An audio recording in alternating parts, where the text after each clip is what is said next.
नमस्ते दोस्तों। हमारे जितने छोटे भाई बहन हैं सबको दिल से प्यार, और जितने बड़े भाई बहन माता पिता सबकी चरण स्पर्श करती हूँ मैं। रोज सज के बगिया जीने जायो मोरे नदिया हो, जीने जायो मोरे नदिया हो, माथे का पगड़िया जीन गिरायो मोरे नदी हो, माथे का पगड़िया जीन गिरायो मोरे नदिया हो।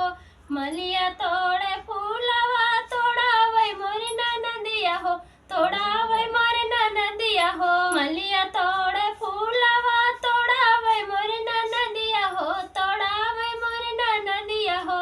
मालिया से नैना जीनी लड़ायो मोरे नदिया हो, मालिया से नैना जीनी लड़ायो मोरे नदिया हो। रोज सज के बगिया जीने जायो मोरे नदिया हो, जायो जीने नदिया जीने जायो जीने नदिया हो, माथे का पगड़िया जीने गिरायो मोरे नदिया हो, माथे का पगड़िया जीन गिरायो मोरे नदिया हो। महरा भर